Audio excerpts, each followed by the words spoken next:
Hello and welcome to The One Show with Matt Baker. And Alex Jones. With us tonight is a returning Yorkshire hero. Yeah, she went from Leeds to New York by selling 85 million books worldwide and has written one of the top 10 selling novels of all time. She is indeed a woman of substance. It's Barbara Taylor Bradford. Well, we have to say, welcome home. Welcome back. Welcome home. I'm here all the time, you know, well, indeed. but not always with a book. Yeah, but this time you brought a hurricane with you. Oh, Haven't you? not quite.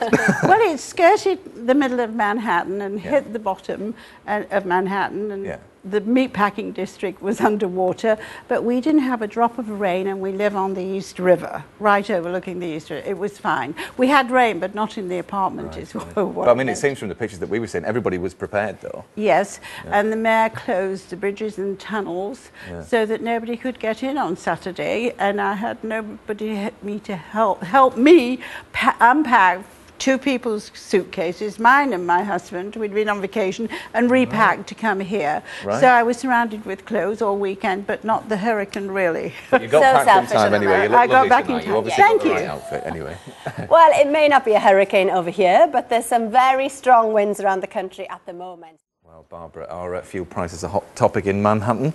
Yes, they always are in America, because, you know, a lot of the very big cities don't have public transport, so you have to have a car to get to work.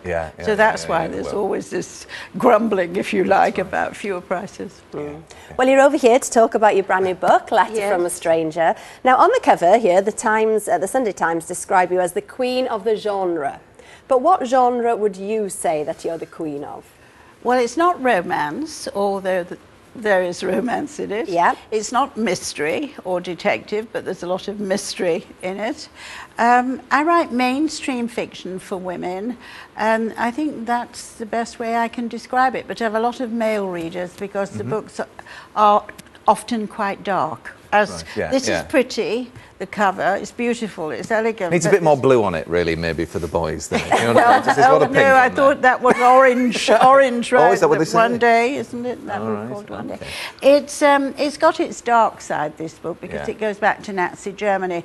And my books are hard to define, because they're historical in modern history, and I do touch on things like terrorism and the Holocaust and stuff like that, but it's a good read. It's quite dark right from the beginning, actually. It's not what you would think by looking at the cover. No, it looks girly. Yes. Well, we were just chatting through the film there about how, you know, this all started for you, and you were about 10 years old, and it was all kind of a bit of a pony, really, at its heart, wasn't it? You were desperate to get your hands on this pony. Well, the thing is, my mother taught me to read. That's how it started, before I was 4. When I went to kindergarten at 4, I could actually read. And then I started to write when I was 7 in school exercise books. And I wrote a story about a little girl wanting a pony. I really wrote it for my father, actually, because I thought I'd get the pony. But actually, my mother said it's good. She made me copy it out again, because it scratches and blots, and she sent it to a magazine, a children's magazine, and nothing happened. So I gave it to my father then and said, would you want to read this, Daddy? Yes, but I didn't get the pony, but I did get a letter from the children's magazine, and they sent me a postal order for 7 and 6, and they not only printed it, but they bought it. So my father said, well, do you really want a pony? I said, no, I'd like a typewriter. And you started and you still type on a typewriter now, don't you? An IBM Selectric Wheelwriter #2, so it's not like something from 1920. You know, it's a modern you've just typewriter. wrecked my image. I have stamping away on it. Hunting and pecking. But if it ain't broke, don't fix it. That's what my husband Bob says.